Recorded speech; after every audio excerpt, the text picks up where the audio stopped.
Hai teman-teman semuanya, kenalin, nama saya Stefanus Dikander dari Prodi Pendidikan Matematika, Angkatan 24, dengan NIM 202401052. Baiklah, pada kesempatan kali ini, saya akan membahas tentang analisis dan solusi permasalahan pembelajaran matematika di tingkat SMP atau MTS. Pembahasan ini didasarkan pada hasil pengamatan bahwa dalam proses pembelajaran matematika masih terdapat beberapa kendala yang memengaruhi pemahaman siswa. Pada video ini, saya akan menjelaskan dua permasalahan utama beserta faktor, penyebab, akibat, dan solusi yang dapat dilakukan. Permasalahan pertama adalah kurangnya kemampuan siswa dalam menghubungkan konsep satu dengan konsep lainnya. Dalam pembelajaran matematika, setiap materi sebenarnya saling berkaitan. Namun, banyak siswa hanya memahami satu topik secara terpisah tanpa menyadari hubungan dengan materi lainnya. Faktor penyebabnya, hal ini terjadi karena pembelajaran matematika seringkali lebih menekankan pada penyelesaian soal, bukan pada pemahaman konsep secara menyeluruh. Siswa belajar materi secara terpisah tanpa memahami hubungan antar konsep tersebut. Akibatnya, siswa memang bisa mengerjakan soal tertentu, tetapi tidak memahami konsep secara mendalam. Ketika diberikan soal yang membutuhkan penggabungan beberapa konsep, siswa menjadi kesulitan dan mudah merasa kebingungan. Contohnya, siswa dapat menyelesaikan persamaan linear, tetapi tidak memahami kaitannya dengan grafik tersebut.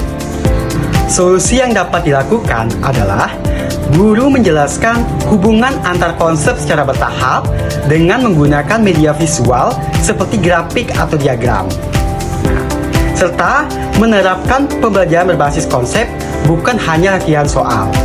Dengan cara ini, siswa dapat memahami matematika secara lebih menyeluruh.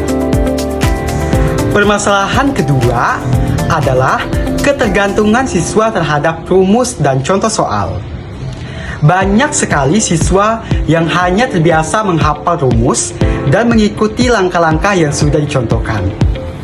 Mereka belum benar-benar memahami alasan dibalik penggunaan rumus tersebut.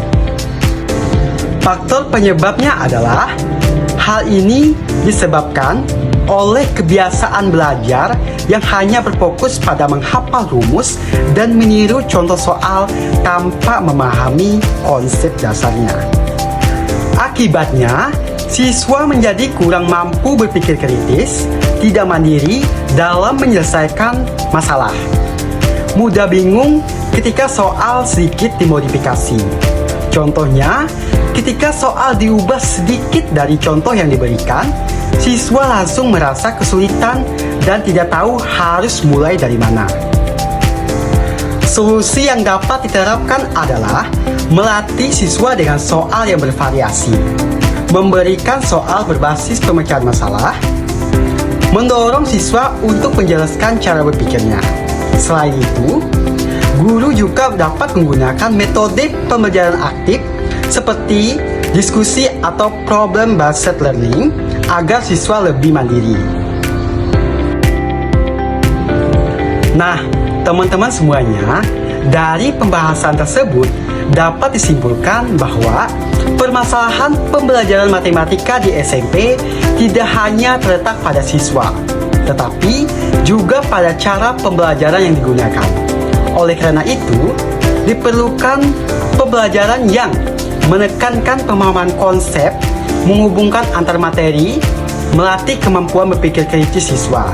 Dengan demikian, diharapkan siswa dapat memahami matematika dengan lebih baik dan tidak lagi bergantung pada hafalan semata. Sekian penjelasan dari saya, semoga bermanfaat buat teman-teman semuanya. Terima kasih.